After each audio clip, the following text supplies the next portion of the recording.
빵! 안녕하세요, 여러분들. 역사는 챕터. 네. 자, 여러분들 우리가 지금 조선 시대를 지금 공부하고 있는데 오늘은 이제 이 조직, 행정 조직, 뭐 군사 조직 이런 걸 볼 텐데 사또 수령 이야기를 한번 좀 해볼까요? 제가 고려 말에 순천에 여러분 그 순천 가시면 아주 멋진 그런 아름다운 그런 만이 쫙 펼쳐지잖아요. 여수 순천. 그 순천에 가시면 또 이게 있어요. 팔마비라는 게 있어요. 팔마. 8마리의 말을 기념하기 위해 세운 비석이라는 게 있습니다. 그 비석을 세운 이유가 있어요.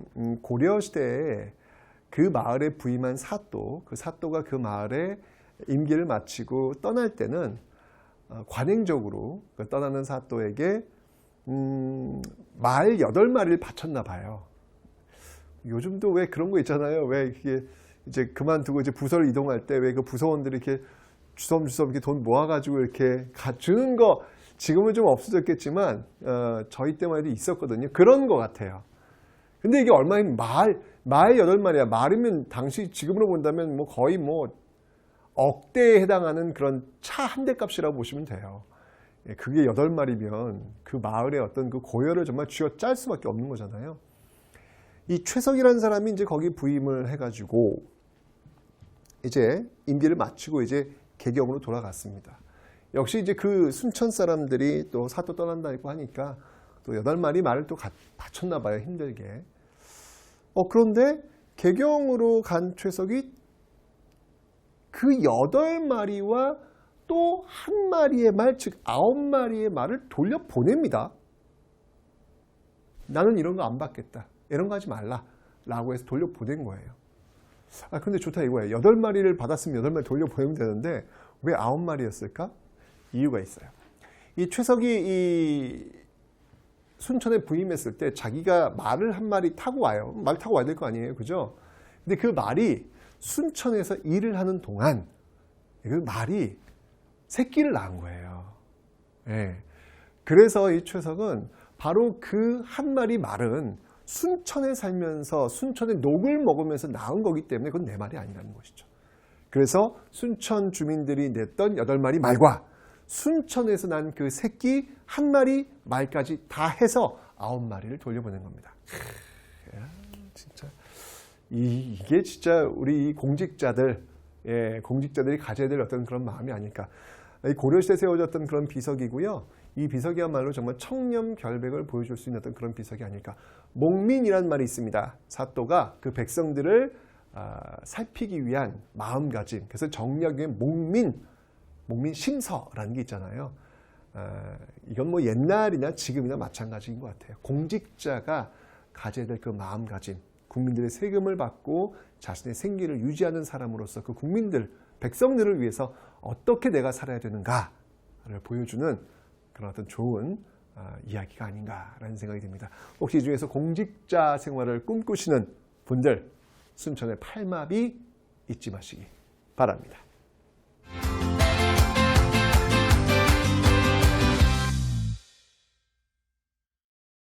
자, 이제 여러분들 행정 조직을 볼게요. 우리 전 시간에 그 조선의 15세기와 16세기 모습을 봤는데 왜 중앙집권 추구라는 과정 속에서 여러 왕들이 어떤 활동을 했는지 이야기했잖아요. 좋습니다. 이번에는요, 그 중앙집권 추구의 과정 속에서 중앙과 지방, 조직들이 있을 거 아니에요. 그 행정 조직들이 어떻게 구성되어 있는지 한번 살펴볼 텐데, 중앙은 의정부 6조 체제로 구성이 되고요. 지방은 8도 체제로 구성이 됩니다. 의정부 6조, 8도. 고려는 이성 6부, 그리고 5도 양기 체제였잖아요. 그죠? 조선은 의정부 6조, 8도 체제로 구성이 됩니다. 자, 먼저 중앙행정조직부터 한번 살펴보도록 하겠습니다. 자, 이렇게 중앙집권 추구를 위한 중앙 의정부 6조 체제가 만들어졌는데, 자, 이 중에서 여러분들 조직들을 공부할 때 어떤 조직들이 왕권을 강화시키는 조직이고 어떤 조직이 왕권을 견제시키는 조직인지를 좀 기억하실 필요가 있어요. 자, 먼저 왕권을 강화시키는 조직을 한번 볼 텐데, 자, 그것은 바로 6조 직계제. 여러분 기억나시죠? 6조 직계제 하면 어느 왕이 떠오른다? 우리는 그렇죠. 태종과 그리고 세조가 떠오르네요. 카리스마! 강력한 왕권을 강화시키려고 했던 그 왕들이 공통적으로 보였던 어떤 그런 모습들, 육조 찍게 돼 있잖아요. 그죠? 그러니까 왕이 있고 의정부가 있고 그 다음에 육조가 있으면 2호 예병형공 육조가 있으면 이 왕이 육조로 그냥 바로 명을 내리는 거예요. 그래서 육조는 바로 실행토록 하는 것이죠. 의정부를 패스하는 그런 모습들이 바로 육조 직기제다라고 제가 설명드렸습니다. 왕권 강화와 관련된 그런 모습들이 있겠고, 그 다음에 승정원, 승자가 들어가면 여러분 이건 비서기능이에요. 고려시대도 여러분들 승선이 있잖아요. 중추원에 승선이 있었잖아요. 그죠? 비서기능입니다. 똑같아요. 승자 들어갔습니다. 여기서 이제 근무하는 이제 관리 중에서 우리가 기억할 만한 관리에 따른 도승지가 있겠네요. 도승지. 그죠? 네. 그 다음에 이건 비서기능이고, 의금부가 있어요. 의금부. 의금부는 뭐냐면 왕의 직속 사법기관이라고 보시면 돼요. 예. 이 의금부는 뭐 금부도사. 네, 이런 기능인데 사법기능. 예. 주로 영모. 이것은 반역이옵니다. 그럼 왕이 당장 그들을 잡아들이라. 그러면 의금부, 금부도사가 움직이는 거예요. 이런 식으로 해서 왕권을 강화시키는데 활용될 수 있었던 어떤 그런 기구들 일단 여러분들이 기억하시면 되겠습니다. 됐죠? 그 다음에 왕권을 견제하는 기구도 분명히 있습니다. 자, 의정부 서사제. 육조로 바로 하지 않고는 의정부, 영의정, 좌의정, 우의정 이들 재상들을 나는 존중한다. 그들과 함께 가겠다. 대표적인 왕이 누구였습니까? 바로 세종이었습니다. 기억나시죠, 여러분들? 네, 의정부 서사제. 이 서자라고 하는 건 서명이에요. 그러니까 의정부의 어떤 그 사인, 오케이 사인, 요거 이제 같이 받고 가겠다라고 이제 세종은 의정부 서사제를 활용하고 있는 모습들 보이고 있습니다. 그죠? 그 다음에 왕권을 좀 견제시킬 수 있는 어떤 그런 기구로서 이 3사가 있어요. 자, 이 3사를 좀 한번 기억하셔야 되겠습니다. 자, 이 3사는 어떤 역할을 하냐면 이 3사는 중요해요. 예, 바로 언론 기능을 담당한다. 여러분들 이 고려 3사와 조선 3사를 비교하시라고 제가 설명드렸습니다. 고려 3사는 단순히 회계만을 담당하지 언론 기능이 없었다라고 설명드렸어요. 반면에 조선의 3사는 언론 기능을 담당합니다. 즉 왕권을 견제할 수 있는 어떤 그런 역할을 하고 있다라는 것이죠. 자, 그럼 3사에는 무엇이 있냐 말이에요. 자, 3사에는요. 크게 쭉 나눠서 한번 볼 텐데요. 3사에는 사간원, 사헌부, 홍문관이 있습니다. 사간원, 사헌부, 그리고 홍문관이 있어요. 이 있는데, 자, 사간원에서 일하고 있는 어떤 관리라고 한다면, 네, 말 그대로 뭐 사간원이니까 대사관, 예, 대사관이 있겠고, 이 사간원이 하는 일은 뭐냐면 말 그대로 간쟁이에요, 간쟁. 쉽게 얘기하면 이거죠. 전하, 그러시면 아니되옵니다. 제복을 치시옵소서. 이럴 수 있는 사람들. 사헌부에서 관리가 있다면 역시 대사헌, 이런 관리들. 여긴 주로 감찰 기능 담당합니다. 감찰 기능. 뭐 감사원 같은 그런 기능을 지금 하고 있겠죠. 그죠? 예. 근데 이 사간원은 지금으로 본다면 기자들 아닐까? 언론사 기자들. 사헌부 같은 경우에는 뭐 감사원 또는 검찰 뭐 이런 쪽. 분위기가 좀 달라요. 그래서 조선시대도 사간원의 그 관리들은 조금 자유로워요. 뭐 출퇴근 시간도 좀 그렇고 또 입고 있는 복장도 좀 그렇고 좀 이렇게 자유로워요. 자유로운 좀 그런 모습들. 반면에 이 사헌부 쪽은요. 검찰 보세요, 여러분. 검찰 이렇게 왜 TV 나오는데 보면 신기하지 않아요? 검찰에서 근무하시는 그 검사분들 같은 경우는 왜 옷 색깔이 다 그렇게 다 검정색이나 네이비 푸른색이지? 어두운 색깔들이잖아요. 그죠? 일반적으로 그런 옷들 입잖아요. 그래서 왜 다 저렇게 똑같은 색을 입지? 뭐 이런 생각이 얼핏 드는데 그게 하나의 문화예요. 조직 문화입니다. 뭔가 어떤 그 위계, 어떤 딱 우리는 하나야. 뭐 이런 어떤 그 위계 이런 것들을 좀 보여주는 게 아닌가라는 생각이 드는데 이 사원부도 마찬가지예요. 여기가 아주 출퇴근 시간 정확하고요. 아주 이 위계가 아주 그냥 상명하고 탁 옷도 그냥 딱 그냥 촥촥촥 달라요. 분위기가 좀 달라요. 왜 그럴까? 이들은 감찰하는 사람들이에요. 감찰하는 사람들. 반면에 이들은 이게 너무 조직이 딱 쪼여져 있으면 왕한테 뭔가 간언을 하기가 분위기가 좀 이제 자유롭게 해야 될 거 아니에요. 전하! 그러시면 안 됩니다! 뭐 이렇게 하려면 뭔가 좀 분위기에 좀 이렇게 풀어줘야 될 거 아니에요. 그죠? 그래서 또 그런 분위기에 나오는 게 아닌가라는 그런 생각이 듭니다. 자, 이 홍문관 같은 경우에는 대제학 이런 어떤 관리들이 있고요. 여기는 제가 말씀드렸죠. 경연과 서연을 담당하고 있다라고 설명드렸습니다. 성종 때 만들어졌던 그런 조직인데 특히 여러분들 이 사간원 같은 경우 있잖아요. 이런 사간원 같은 경우에는 요거는 이제 언제 독립이 되냐면 요거는 그 태종 때 요것도 하나 좀 기억해 두세요. 요거는 또 이 태종 때 딱 독립을 시켜가지고 그 역할을 또 부여하는 그런 모습들이 있다라고 하는 거 이것도 하나 좀 기억을 좀 해놓으시면 되겠습니다. 됐죠? 자, 그런데 문제는 뭐냐면 이 사간원과 사헌부 를 우리는 뭐라고 하냐면 우리는 이들을 대간이라고 해요. 대간. 이들은 대간이라고 합니다. 대간이라고 하는데 이 사간원과 사헌부 이들 이제 양사라고 하는데 대간하고도 이제 양쪽에 있는 양사라고 하는데 이들이 무슨 일을 하냔 말이에요. 이들이 하는 일을 좀 여러분 좀 기억해 두실 필요가 있습니다. 자, 이들이 하는 일은 뭐냐면 오품 이하 그 관리 있잖아요. 오품 이하의 그 관리의 서경권을 갖고 있어요. 오품 이하 관리의 서경권을 갖고 있다. 자, 서경이라고 하는 건 뭐냐면 서명한다는 이야기예요. 그러니까 오품 이하의 그 관리들을 임명할 때 자기들이 사인을 해줘야 되는 거예요. 그래야 이제 임명이 되는 거예요. 여기 강력한 권리를 갖고 있는 것이죠. 그죠? 딱 이 사람들은 데이터 그 육품의 최태성이라는 관리 말이야. 그 보한이 참 청렴결백한 사람이야. 그래서 사인 오케이. 육품의 칠품의 말이야. 또 홍길동이라는 사람. 그 사람은 지금 안 되겠어. 사인 안 해주는 거죠. 이런 어떤 임명권을 갖고 있어요. 그래서 굉장히 중요한 역할들을 바로 이 양사, 사간원, 사헌부 관리들이 하고 있다라고 하는 거 기억해 놓으시면 되겠습니다. 됐죠? 또 있어요. 여러분들 이런 조직들 말고도요. 많이 있습니다. 자, 어떤 조직들이 있는지 한번 볼게요. 쭉 한번 보도록 하겠습니다. 자, 먼저 한성부가 있습니다. 한성부는 바로 한양 업무, 지금의 서울시청, 서울시장 그런 어떤 역할을 하겠죠. 그 다음에 또 뭐가 있냐면 춘추관이라는 게 있어요. 춘추는 여러분은 뭐냐면 춘추는 이 중국 역사서 이름이에요. 춘추라고 하는 역사서 이름이 있어요. 이 춘추관이니까 이건 역사를 담당하고 있겠네. 그죠? 역사를 담당하고 있습니다. 그래서 역사를 담당하니까 여기서 이제 관리하는 게 바로 조선왕조 실록. 실록 같은 게 이제 여기서 만들어지겠네요. 그죠?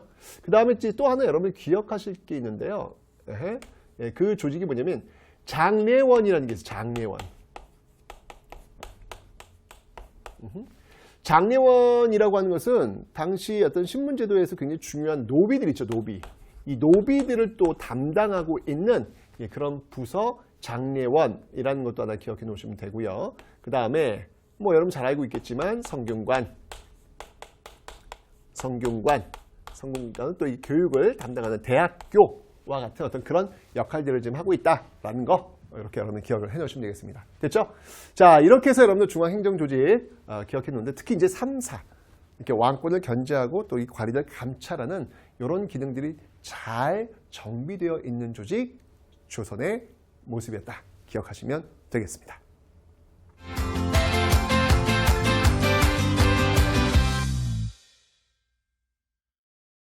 자, 지방행정조직을 이제 한번 살펴볼게요. 역시 중앙집권축을 위해서 지방은 이렇게 8도 체제, 중앙은 의정부 6조, 지방은 8도 체제로 구성이 된다라고 설명드렸는데 중요한 게 있죠, 여러분. 고려시대랑 비교했을 때 고려시대는 5도 양계였어요. 5도는 행정적 성격이 강했고 양계는 군사적 성격이 강했다. 이렇게 이원화되어 있단 말이에요. 그죠? 그런데 지금 보시면 알겠지만 조선은 이렇게 8도, 일원화되어 있다. 일원화되어 있다는 게 바로 이 고려와의 차이점이라고 볼 수 있겠죠. 이제 이런 것들이 바로 이제 중앙 집권 체제의 완성, 이라는 것을 보여주고 있습니다. 자, 그럼 한번 어떻게 구성되는지 한번 볼 텐데, 자, 지방을 보는 거예요, 지금요. 이게 지방입니다. 자, 팔도가 있고요. 그 팔도를 다시 이제, 우리도 뭐 이제 경상도가 있으면 또 경상도 밑에는 뭐 또 이렇게 뭐 무슨 시, 무슨 그 이렇게 나눌 거 아니에요? 똑같아요. 여기도 마찬가지로 부목, 군현, 뭐 인구나 중요도에 따라서 부목, 군현으로 나누게 됩니다. 자, 팔도에 파견된 지방관을 우리는 관찰사라고 하고요. 요 부목 군현에 파견된 지방관을 우리는 수령이라고 합니다. 자, 먼저 이 관찰사부터 한번 좀 살펴볼 텐데요. 이 관찰사는요, 여러분들, 네, 이 수령을 이 수령을 관리 감독하는 그런 역할들을 지금 갖고 있습니다. 그래서 이 관찰사를 뭐라고 부르냐면 관찰사를 감사라고도 불러요. 관찰사를 감사라고도 불러요. 감사. 그래서 이 관찰사가 머물고 있는 그 관청을 뭐라고 하냐면 가명이라고 부릅니다. 가명. 이렇게. 가명은 그럼 전국에 몇 개 있겠어요? 8도에 관찰사 파견되니까 가명은 8개가 있겠죠. 그죠? 이렇게 해서 운영되고 있다라는 걸 기억하시면 되는데, 기억나세요? 여러분들 고려시대는 관찰사를 뭐라고 불렀죠? 고려시대는? 고려는 안찰사라고 불렀죠. 안찰사. 그죠? 근데 이 고려의 안찰사보다 이 조선의 관찰사가 훨씬 더 힘이 셉니다. 자, 이렇게 팔도에는 관찰사가 파견되고 있었고, 이 관찰사의 어떤 그 지휘 감독 하에 이 부목군현에 지금 수령이 파견되고 있다라는 거. 이건 수령은 무슨 일을 할까? 자, 이 수령이 해야 될 일 중에서 뭐가 있냐면 칠사라는 게 있어요. 네, 수령 칠사. 7가지 아주 중요한 일이라는 얘기예요. 제일 중요한 일의 핵심은 뭐냐면 세금 잘 걷는 거예요. 이게 제일 중요하죠. 세금 잘 걷어야 되고요. 두 번째는 또 뭐가 있냐면 결혼시키는 겁니다. 네. 중매업을 또 해야 됩니다.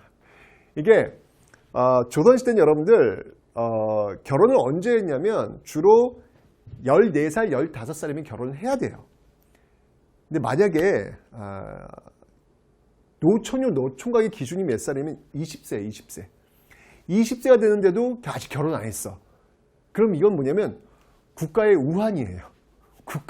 국가가 뭔가 뭐 가뭄이 든다, 뭐 재해가 왔다라고 하면 그 이유가 뭘까? 이건 결혼하지 않은 20대의 노총각, 노처녀들 때문에 그렇다. 이제 이래가지고 결혼을 시켜야 돼. 그 마을에 이제 수령이 갔는데 만약 거기에 20살 넘은 노처녀, 노총각들이 있다? 이러면 감점이에요, 감점. 예, 반드시 결혼시켜야 돼요. 그래가지고 뭐 이렇게 결혼 장려금으로 이렇게 쌀도 주기도 하고 하여튼 그런 모습을 보이겠습니다. 하여튼 결혼시키는 거. 이게 당시 너무 중요했다. 지금은 결혼을 30대 넘어서 주로 많이 하잖아요. 그죠? 야, 이 조선시대 같았으면 이건 국가적 재앙이었습니다. 국가적 재앙. 수령 칠사 중에 하나가 바로 이렇게 결혼시키는 것도 있다라는 거 기억하시면 되고요. 이 수령이 하는 일은 뭐냐면 다 해요. 행정, 사법, 군사, 이거 다 해요.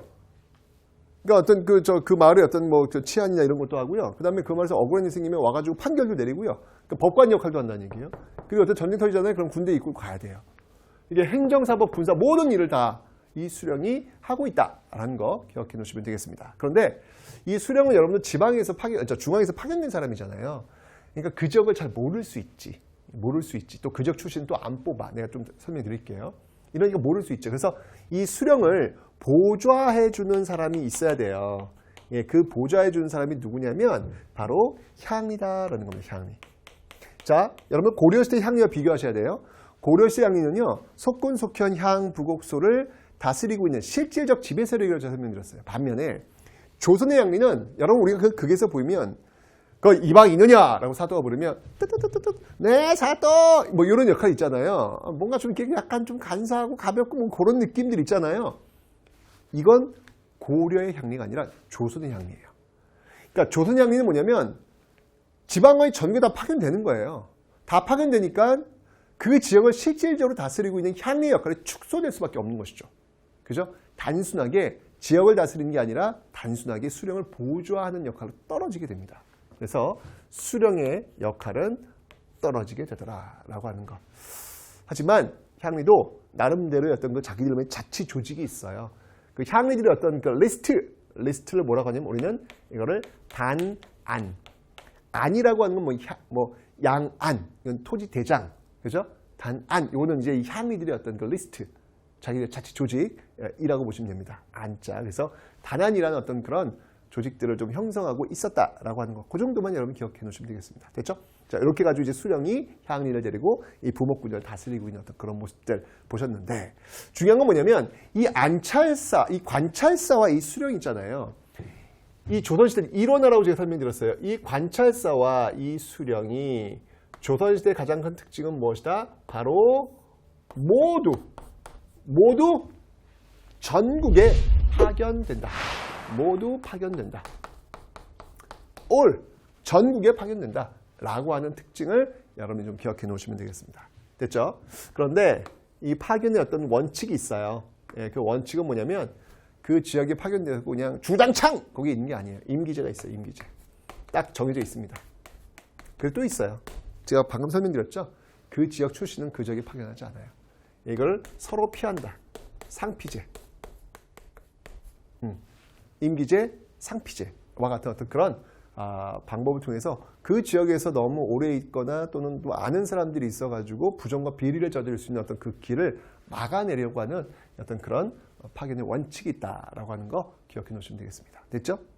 자, 이렇게 해서 이제 지금 지방관들이 파견되었는데, 그러면 여러분들 이거는 중앙에서 왕의 오른팔들을 파견한 거나 마찬가지잖아요. 그죠? 여러분 기억나요? 15세기는 중앙집권 추구하기 위해서 이런 혁명파사대부들 노력 많이 했다. 그런 어떤 일환이 나온 거예요. 그런데 중요한 건 뭐냐면 조선 건국에 참여하지 않았던 사람들이 있다고 그랬죠?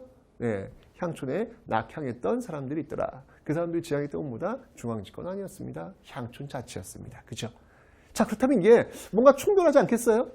분명히 그 향촌에 이 사람들을 파견시킨 거란 말이야. 근데 그 향촌에 있는 그 양반들, 사족들은 원치 않아. 이들이 어떤 그 통치를 그렇게 좋아하지 않아요. 그죠? 분명히 뭔가 충돌이 있을 거예요. 자, 그 모습들 한번 살펴보도록 하겠습니다. 자, 이 부목 9년에는요.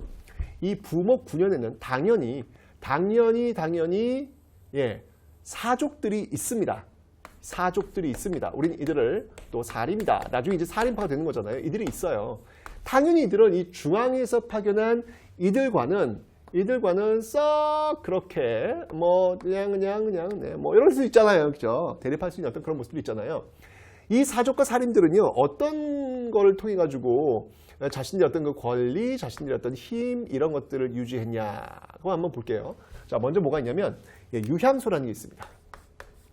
유향소라는 것이 있는데, 이 유향소는 어떤 곳이냐면 바로 그 지역의 여론을 형성하는 기구예요. 강력하게 그래서 이 중앙에서 파견된 이 사또와 이건 아닙니다! 얘기할 수 있을 거 아니에요. 그죠? 이런 유향소가 있고, 이 유향소에서 열리는 그 회의를 우리는 뭐라고 하냐면 이걸 우리는 향회라 그래요. 향회. 근데 이 향회에 참석할 수 있는 사람들의 리스트가 있어요. 역시 마찬가지로. 그 리스트는 뭐냐면 바로 향안이라는 겁니다. 이 향안, 또 안자들은 리스트. 예? 그러니까 그 지역의 양반들이라는 얘기예요.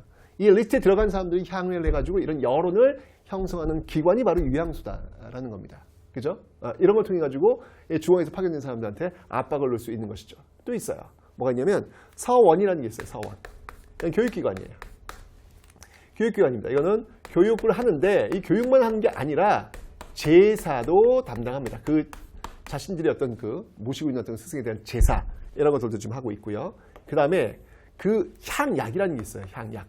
향약은 뭐냐면 바로 그 지역의 농민들을 통제하는 거예요. 그 약속을 지켜라. 저 어려운 일 있으면 서로 도와라.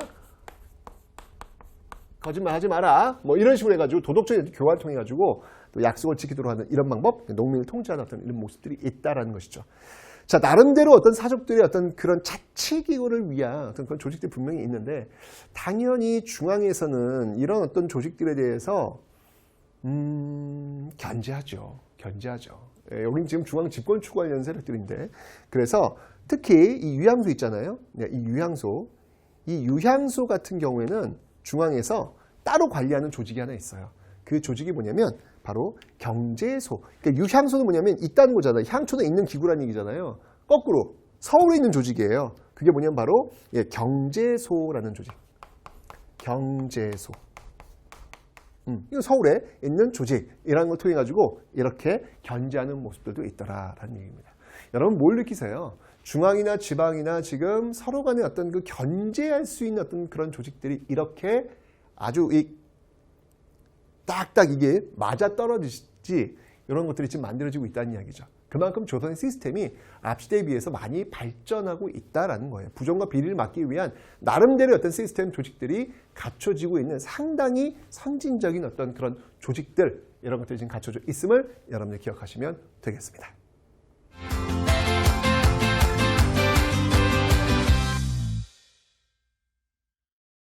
자, 그렇다면 지금 이 행정조직들을 지금 살펴봤는데 지금 목표는 중앙집권축이란 말이에요.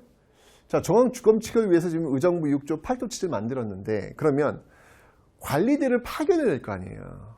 그럼 그 관리들을 뽑아야 될 거 아니야. 뽑는 방식, 관리들의 선발 방식을 한번 보자고요. 뭐니 해도 조선은 여러분들 과거제입니다. 예, 과거제입니다. 조선의 과거제라고 하는 것이 왜 중요하냐면 사실은 고려시대는요, 과거제가 분명히 광종 때부터 시작되잖아요. 그죠? 최초의 과거제. 그럼에도 불구하고 조선시대는 여전히 음서, 문벌 귀족 기억나시죠? 여러분, 음서, 조상의 음덕을 통해 가지고 관직에 올라갈 수 있는 방법들이 굉장히 많았고, 그리고 굉장히 쉬웠어요. 올라갈 수 있는 어떤 길이 좀 넓었다는 이야기예요. 근데 조선은 그렇지 않아요. 조선은 그런 신분보다는 이제 실력을 더 중시 여깁니다. 물론 조선도 좀 더 설명드리겠지만 조상의 음덕을 받아가지고 관직에 올라가는 방법이 있긴 있어요. 그런데 고위 관직에 못 올라가요. 그런 식으로 가면. 무조건 실력이 있어야 돼요. 과거를 통해야만 높은 관직에 올라갈 수가 있다라는 겁니다. 그건 뭐냐면 고려시대가 왜 중세고 조선시대가 왜 근세인지를 설명해 주는 기준이 되는 거예요. 고려시대에 비해서 상대적으로 인간의 자유의지를 발현할 수 있는 어떤 그런 장이 훨씬 더 상대적으로 넓어졌다는 얘기예요. 역사의 진보는 이렇게 이루어지고 있는 겁니다. 역사는 조금씩 발전하고 있는 겁니다. 이런 것들을 통해서 여러분들이 역사는 이렇게 발전하고 있구나 걸 알 수 있다는 이야기예요. 오케이? 자, 이 과거제가 어떤 방식인지 한번 살펴보도록 할 텐데 일단 이 과거를 지금 주관하고 있는 어떤 곳이라면 어디가 있을까요? 네, 바로 예조. 이호, 예병, 형공 할 때 예조. 예조라고 한다면 이제 뭐 외교 문서라든지 교육과 관련된 지금의 외교부 또는 뭐 교육부와 같은 어떤 그런 기능을 한다라고 보시면 되겠습니다. 자, 과거에는 어떤 것들인지 한번 살펴볼 텐데요. 자, 먼저 문과가 있습니다. 문과가 있습니다. 문과가 있는데, 자, 이 문과는 원칙적으로 양인 이상이면 오케이 볼 수 있어요. 양인 이상이면 볼 수 있습니다. 양인이라고 하면 이제 이후에 뭐 양반, 중인, 상민까지 다 양인이라고 하는데. 그러니까 일반 농민들도 과거 시험 볼 수 있다는 얘기예요. 열려 있다는 이야기입니다. 와우. 네, 그래서 올라갈 수 있는 중요한 건 뭐냐면 농민들은 시험을 볼 수가 없다. 왜? 하루 벌어 하루 먹고 살기도 바쁘니까 공부할 시간이 없다라는 것이죠. 왜냐면 여러분들 이 문과응시 너무 어렵습니다. 이거 매년 보는 시험 아니에요. 3년에 한 번 보는 시험이에요. 게다가 최종적 합격자는 33명밖에 안 뽑아요. 가문의 명예를 걸고 지금 막 달려들고 있습니다. 지금 평생 공부해도 이게 붙을까 말까인데 농사 지으면서 과거 본다고요? 불가능이라고 보시면 돼요. 오케이. 하지만 가능은 했다는 얘기예요. 법적으로. 자, 문과가 있는데 이게 문과 중에서도 이게 자기들만의 어떤 그 카르텔이에요. 그 벽을 넘는 걸 허용하지 않아요. 예를 들면 뭐냐면 서얼 이거 못 보는 사람도 있어요. 이 문과응시에 못하는 사람. 이 문과를 가야 높은 관직에 올라갈 수가 있거든. 근데 못 보는 사람도 있어요. 누가 있냐면 서얼들, 첩의 자식들. 안 돼요. 그리고 이 제가한 부인의 아들. 이게 강력하죠. 이거 성종 때부터 이게 만들어진 건데. 그러니까 이거야. 남편 죽었어. 그래서 나 다른 남자랑 결혼했어. 그 사이에 아들 나왔어. 그 아들은 문과응시 못 봐요. 이 말은 뭐냐면 여자들은 제가하지 말라는 거예요. 네. 남편이 죽었어. 사랑하는 남자 나와서 사랑하지 말라는 거예요. 그럼 책임지라는 거예요. 아들 앞길을 막아버리는 거죠. 엄마가 내가 결혼을 해가지고 아들의 앞길을 막는다? 이게 할 수 있겠냐고요. 이걸 뭐라고 하면 제가금지법이라 그래요. 이게 성종 때 만들어진 겁니다. 네. 가혹하죠. 여러분 성종 때부터 그 여성의 지위는요 급격하게 하락해요. 그 급격하게 이 제가금지법도 이제 성종 때 만들어지고요. 이때 그 성종의 어머니였던 그 인수대비가 만든 내훈이라는 게 있어요. 내훈은 뭐냐면 여성들이 이제 시집갈 때 정말 그 꽃가마에 꼭 엄마들이 넣어주는 책이에요. 이거 달달달달 외우면서 평생 살아야 돼요. 그 중에 하나의 내용이 뭔지 아세요? 예를 들면 남편하고 싸웠어. 남편하고 언쟁했어. 그럼 남편이 거기 그렇게 써 있어요. 남편이 화가 풀릴 때까지 무조건 참아야 돼요. 괜히 깐족됐다가는, 그러니까 표현이 그렇다는 얘기예요. 괜히 그 옆에서 화가 아직 덜 풀렸나 뭐 이렇게 했다가 남편이 아직 화가 안 풀렸어. 그래서 남편이 채찍질을 하잖아요. 그래도 참으라고 적혀 있어요. 이게 대원이에요. 그러니까 성종 이후부터 이 몇백 년 동안 이 조선 여성들이 가져야 되는 여성의 어떤 삶의 어떤 그 권리의 박탈, 이런 것들은 점점 강해집니다. 조선 후기로 가면 갈수록 여성이라는 존재는 그저 자신이 시집간 집안의 그 대를 잇는 도구예요, 도구. 아이를 낳아서 그 대를 잇게 해주는 그런 도구가 그 여성의 모든 기능의 전부가 될 정도로 성종 때부터 굉장히 이런 것들이 많이 약해지고 있어요. 자, 어쨌든 이제 이런 것들도 한번 기억해 놓으시면 되고요. 그 다음에 이제 무과가 있어요. 무과가 있습니다. 자, 어떻게 있냐면 무과. 이순신 장군도 이 무과 출신이시잖아요. 그죠? 예, 무과가 있는데 중요한 건 뭐냐면 이 승과는 없어요. 승과는 없어요. 승과는 뭐냐면 승려되는 거잖아. 어때요, 여러분들? 이거는 지금 고려시대와는 정반대야. 고려시대는 무과가 없었고 승과가 있었잖아요. 그죠, 여러분들? 조선이 유교의 나라구나 라는 것을 지금 이렇게 보여주고 있습니다. 그 다음에 이제 중인들 선발하는 잡과도 있다라고 하는 거예요. 이렇게 문과와 무과와 잡과로 이제 구성되어 있습니다. 근데 이것뿐만 아니라 여러분들 또 관직에 나갈 수 있는 또 다른 방법이 있습니다. 근데 과거가 전부예요. 과거가 이제 대부분이에요. 두 번째는 뭐가 있냐면 이 천거라는 게 있습니다. 천거. 천거는 뭐 추천이에요, 추천. 이런 어떤 그 천거의 방식의 대표적인 게 뭐냐면 바로 여러분들 우리 아까 사화에서 배웠죠. 기묘사화. 예, 바로 조광조가 있습니다. 조광조가 추천했던 현량과. 이런 게 이제 천거의 어떤 그 대표적인 어떤 그런 제도라고 볼 수 있겠네요. 이 살인들, 지방에 있는 이 살인들을 좀 끌어올리기 위해서 이런 방식을 사용했다라는 거 기억하시면 되고요. 그 다음에 또 있어요, 여러분들. 세 번째 방식은 뭐가 있냐면 문음. 이게 이제 고려시대 음서와 같은 제도가 되겠습니다. 문음. 고려시대 음서는 여러분들 5품 이상이었죠.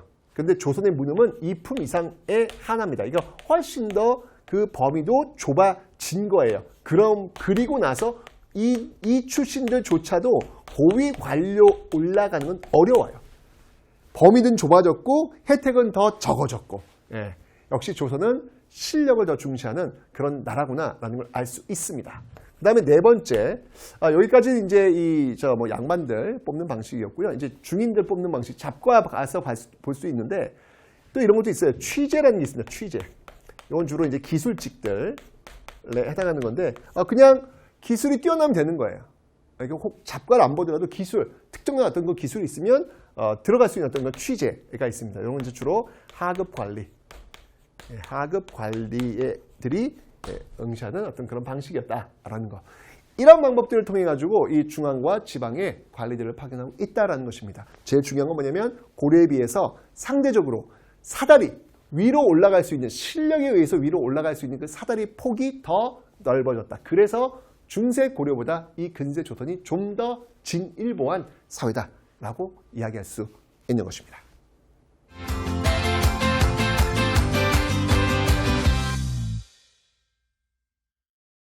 자, 이제 여러분 행정조직 받고 이제는 군사조직을 한번 살펴보겠습니다. 군사조직. 여러분들 이 원칙이 있어요. 군대 가는 원칙은 뭐냐면 조선시대는 3대 의무가 있잖아요. 일반 양민들이 국가에 봉사해야 되는 그 세금의 의무, 조세, 공납, 역. 군사력을 제공해 줘야 됩니다. 그러니까 뭐예요? 의무병이에요. 예, 이거 보시면 알겠지만 양인이면 모두, 양인 이상이면 모두 개병, 모두 군대에 간다. 라는 것이에요. 그리고 농병일치입니다.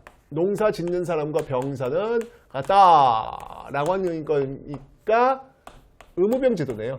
의무병 제도가 지금 이루어지고 있더라라는 이야기입니다. 하지만 뭐 양반들은 여러분 군대 안 가요. 여기서 이야기는 양인이라고 하면 상민이라고 보시면 됩니다. 농사 짓는 사람들이니까.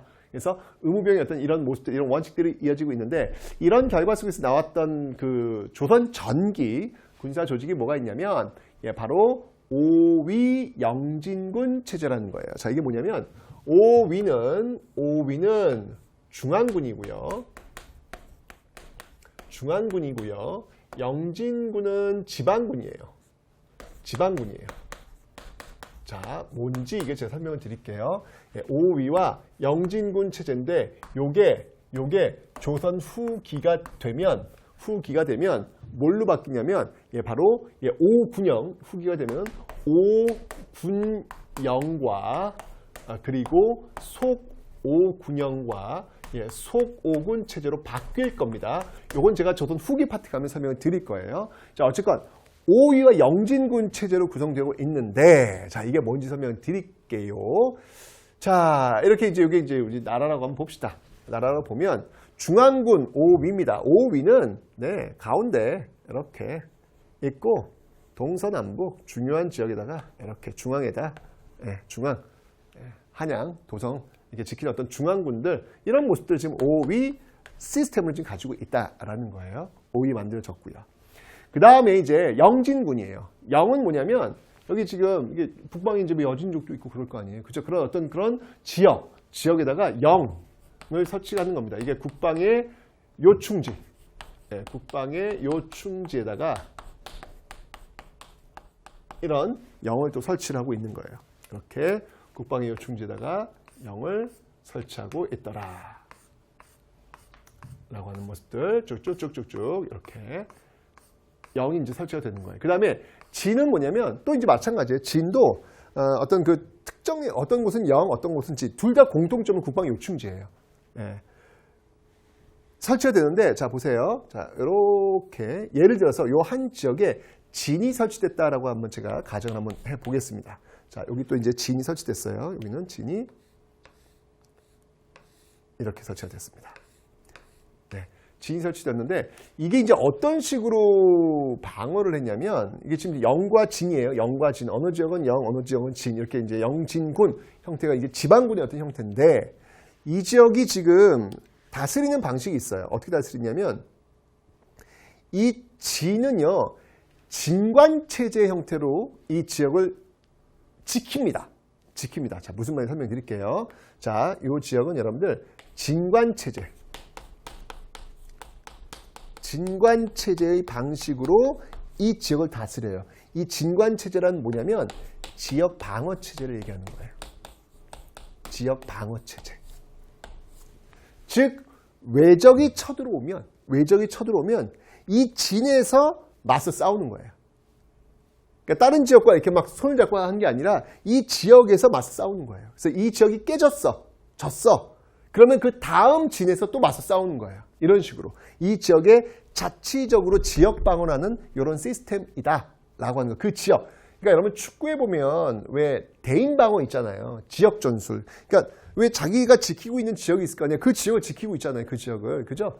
그 방식. 이게 바로 진관체제다라고 하는 겁니다. 이런 방식으로 영과 진이 운영되고 있다는 것이죠. 그 지역을 지키고 있는 모습들. 중앙은 오위고 지방은 이렇게 영진군. 그래서 이 진, 여기서 만약에 전쟁 터들어왔어. 그럼 누가? 수령. 아까 제가 행정, 사법, 군사 모든 걸 다 수령 사또가 갖고 있다고 했잖아요. 그 사또가 이 지역 사람들 끌고 가서 싸우는 거예요. 이런 모습들로 지금 진이 형성된다라는 것을 기억하시면 되겠습니다. 됐죠? 자, 그런데 여기에 예비군적 성격이 있어요. 그러니까 중앙군, 지방군은 아닌데 예비군적. 혹시 또 큰 일이 벌어졌을 때 또 예비를 또 투입할 수 있는 그 군대, 이런 군대를 뭐라고 하냐면 우린 이런 군대를 잡새꾼이라고 그래요. 잡새꾼. 이 잡새꾼은 뭐냐면요. 바로 이거는 예비군 형태입니다. 예비군 형태. 그러니까 중앙 정규군이 아니란 얘기예요. 중앙 지방 정규군이 아니란 얘기예요. 이거는 어떻게 구성되냐면 그 지역의 향리부터 그러니까 이게 중인계층 아니야. 부터 노비까지. 원래 노비들도 여러분들 군대 안 가요. 이건 사적 재산이기 때문에 군대 안 가는 게 예비군을 편성한 거야. 향리들도 그냥 원래 군대 이렇게 복무 잘 안 하거든요. 예비군, 혹시 뭔 일이 터졌을 때는 이런 사람들도 지금 다 같이 들어가고 있다라는 거. 이렇게 해서 이제 잡새꾼이 또 구성되고 있음을 기억해 놓으시면 되겠습니다. 됐죠? 자, 이렇게 해서 여러분 군사 조직까지 한번 또 살펴봤습니다. 조선 전기는 이렇게 의무병 체제에 의해서 특히 양인들, 농민들이 군사의 주력이 되어서 움직이고 있었다라고 하는 사실을 여러분들이 기억하시면 되겠습니다. 자, 이렇게 해서 여러분들 조선시대 여러 조직들을 한번 살펴봤어요. 네. 굉장히 시스템이 갖춰져 있는 그런 모습들, 확실히 고려시대에 비해서는 훨씬 더 뭔가 어떤 중앙 집권적인 시스템들을 갖추고 있지 않나라는 그런 생각이 들었습니다. 자, 이렇게 해서 시간이 흘러가면서 조금씩 발전하고 있는 모습들 여러분 확인하셨고요. 그 이후에 또 조선전기 어떻게 굴러가는지 살펴보도록 하겠습니다.